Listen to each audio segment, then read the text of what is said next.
All right, Leo, thanks for tuning in to your December of 2014 horoscope. My name is Athen.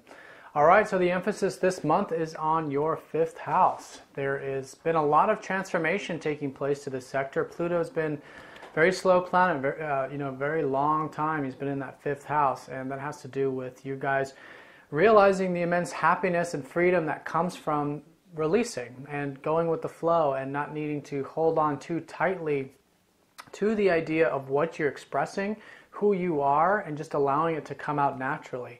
You know, it's one way of looking at it. Pluto is always helping us release. He's the last planet of the solar system, which is the releasing point of where we're headed to next. And that's the changes that are taking place. So the releasing is being open to change. And in this sense, this month, I'm getting a really strong indicator of being the active role, being the active participant in the changes this month.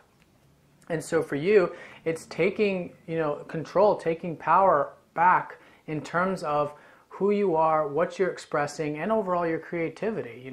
This is a great month for you guys to start creating. Perhaps it's through art or those sorts of things, but everything is creation. Relationships are creation, resources is creation, our work is creation, all of this, but channeling it into it, channeling that happiness, that joy, that zest for life that is there, that you're unlocking, that you have been unlocking, and actually putting it into all areas of your life. Now, the reason why I'm focused so much on Pluto is because there's a square taking place with Uranus and Pluto. It's this square that's been going on for the past couple of years, but it's the second to last hit to it, the last being in March. So from this point to March being the last of the hits before the last is essentially you guys learning some final lessons in terms of what actually needs to be transformed, what actually needs to change with who you are and what you're expressing on the inside. And this is going to, I feel, create a motivational force, a productive force for you to then say, okay, you know what, I'm ready to make these changes, I'm ready to do this creation, whatever it is, and then for the next 4 months you can actually put it into action because the clarity is there, the understanding is there, and then by March you might be very surprised in terms of what you were able to restructure. Now it's very deep, it's very psychological. Pluto is very, very deep, and so the deeper you go with yourself, I feel, and this is for everyone this month, the deeper you go, the more you'll realize that the more is being uncovered, and the more work you put into it, the better you're going to feel by the end of this month, and especially by the end of March. It's like putting in work, and Pluto is really suggesting that you do that. And the deeper you go, you're going to find healing taking place because Chiron is sextiling up to this square. Neptune is also sextiling, suggesting that there's going to be a sense of presence and flow and perhaps peace that comes from this as well.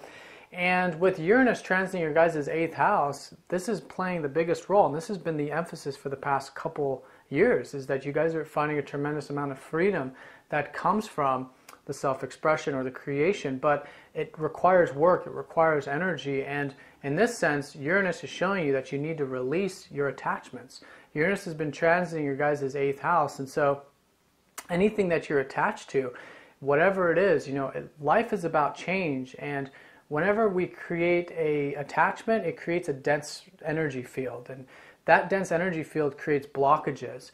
And so there's this releasing. Uranus is helping you release these blockages, release these dense energy fields in your psyche, in the 8th house, in your spiritual body, essentially.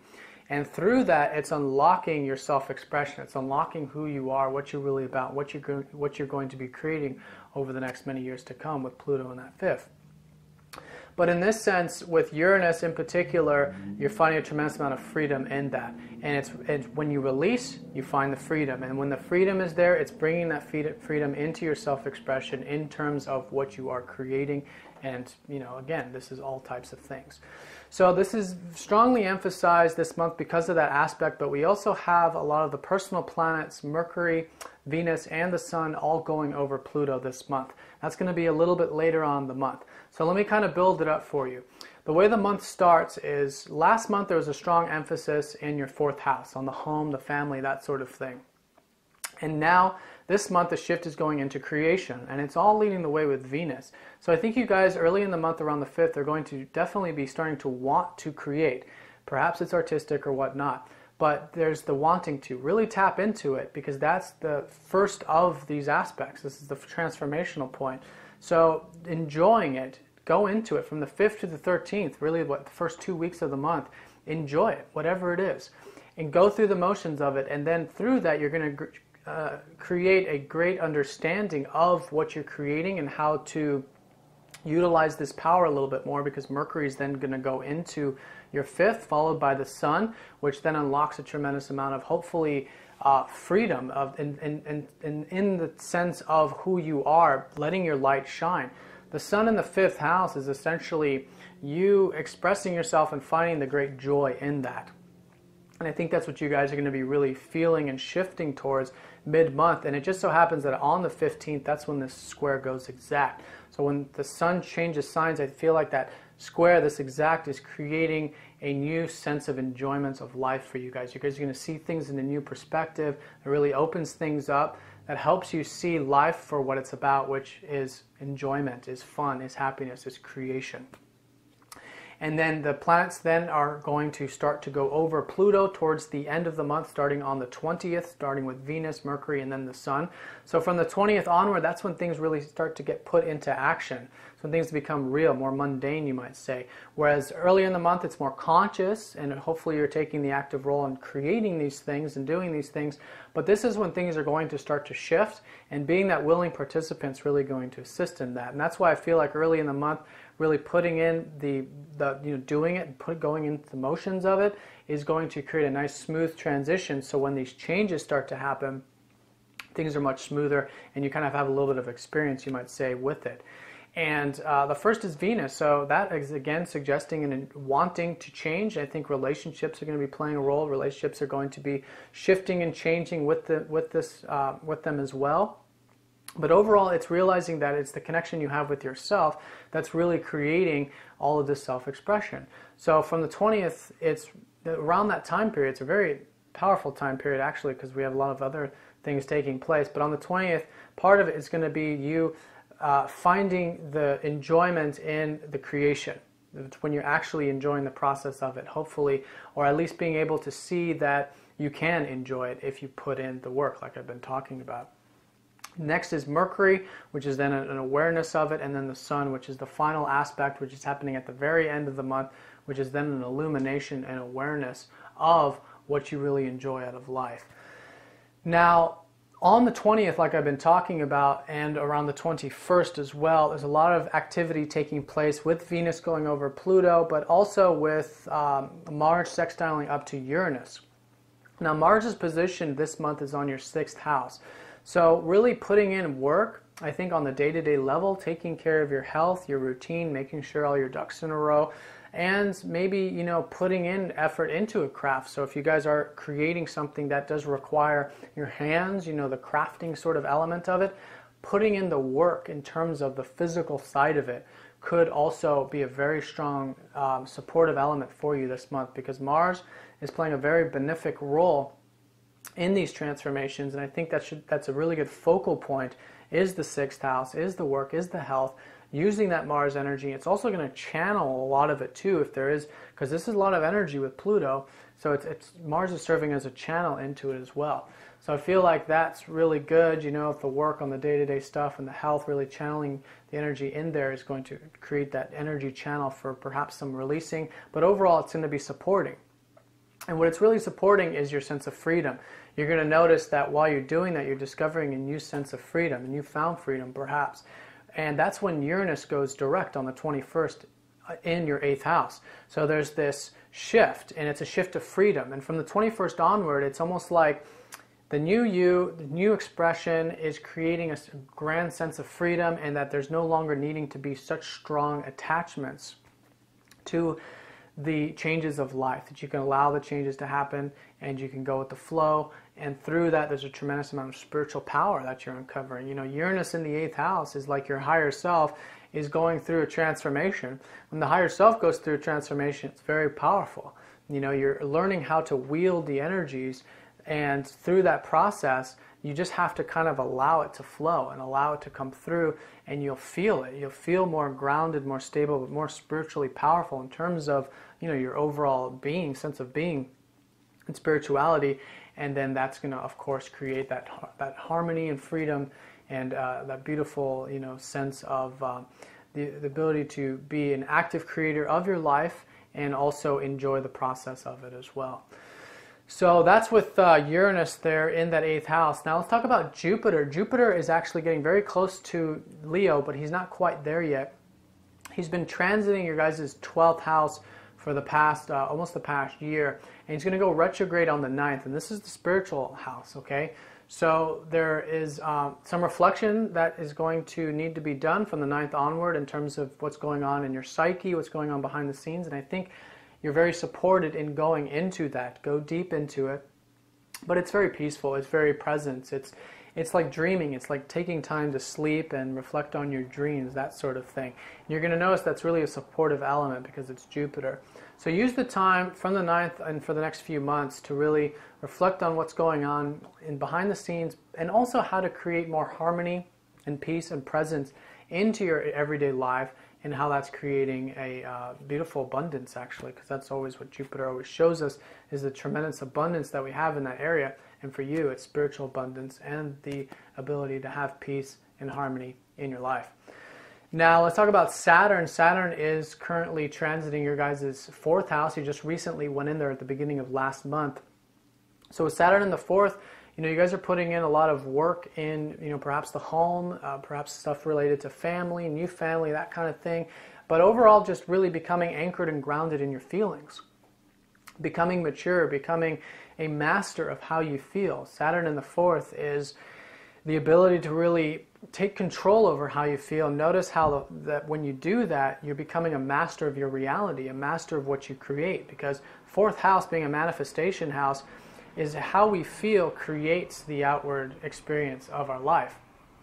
And when you have the mastery over how you feel, you can control that and create the benefic transformations or benefic experiences that you feel. How you feel is what you mirror, and so you can control how you feel, and then that's what's reflected back to you. But on a mundane level, like I said, maybe it's around the home or something of that nature. So this is a grounding element. So I feel like the home would be a great place for you guys to really ground this month, because with all of this transformation, especially with Uranus and the square, could be a lot of, it feels like it's very upper, it's a very top 3 chakra kind of thing. So I feel like the root's going to be very important this month. And so grounding it with the home or the family or something of that nature will really be a strong catalyzing effect for you guys to assist you in these transformations this month. Now let's talk about the full moon taking place on the 6th. The full moon is happening in Taurus, and this is your guys' 10th house. So I think a lot of you are going to be cultivating perhaps some stuff you've been working on in terms of the work or the career and the public image stuff, but at least an awareness of what's important to you in that area. So really reflect. Because after all, you guys, Taurus being on the cusp of your 10th house, it's very important you have a work or job or something that you value. There has to be a sense of value and a bond with your work. And so reflect on that. Reflect on how things are unfolding in the work area and the abundance that's there as well, because it is a cultivating time. And pay attention, because this is still assisting us this month. And perhaps there's something that needs to come to light in terms of what you're doing on a productive sense or for society that's going to assist you with these changes. So really paying attention around the 6th, while that 10th house is illuminated, some insight can certainly come to you in that regard. And that's, the 10th house is also having that mastery that I'm talking about. And it's opposite Saturn, which is suggesting perhaps being aware of the immense power that you do have, the immense mastery that you do have through your experiences in your life to be that active co-creator that I'm talking about in all of these shifts this month. Now at the very end of the month, after we have all the planets touching over Pluto and everything, around the 21st, we have a new moon taking place in that 5th house. So when it's all said and done, what's leading into January, like I said, is a newfound sense of freedom, in terms of the transformational process, what you can, how much power you have, how much spiritual power you have, but also that sense of self and the ability, I feel like, express yourself much easier. Because with Pluto, like I said, it's deep and there's blocks and there's things that got to be worked out. And a lot of times we don't even understand what it is. We just have to go through the process of it. But with the new moon happening there, it's almost, and it's still very close to Pluto, it's almost like there's going to be a sense of newness. a fresh start, you might say, in terms of what you're creating and in terms of your self-expression. So really pay attention around the 21st, because that's going to create a gateway into January and into the next couple months until we get to the next lunar cycle. So I'm going to draw a card and see where Spirit would like a little more emphasis for you guys this month. Okay, Mars. Well, notice how Mars is relaxed. That's always the first thing that stands out to me. And, you know, Mars in the 6th house, while you know, like I was saying, it would help you to put in work in the day-to-day in terms of your health and action and taking care of yourself. Do it with a state of presence. Do it with a state of flow. 6th opposite the 12th is always a suggestion to remember that the process is in the now moment, and through that you might actually find it very spiritual. You know, it's almost like when we're cooking, cleaning, doing stuff around the home or in the day-to-day, it provides a very strong meditative effect on us. And with these, you know, with this aspect with Neptune too, it's really suggesting that also. But notice how he's relaxed. I think that's the big thing. So when you're putting in the energy towards that 6th house matter stuff, just chill. Do it from a state of confidence and relaxation, which really standing out to me in terms of this Mars. But overall, the energy's there. Put it into that 6th house, and I think you're going to find that assisting you in all the other areas as well. Maybe this is also an indicator to really tap into your drive this month, your ambition, your goals. Tap into that masculine side, that driven side that we all have. Just want to let you guys know that I'm offering a special this month. It's a 45-minute recorded reading gift you can give to a friend or family member. And of course, you guys already get 50% off my 1-hour sessions, which you can also extend, and it's a great way to look at the year ahead. All right, well, I hope you guys have a great month, and I'll see you next time. Take care.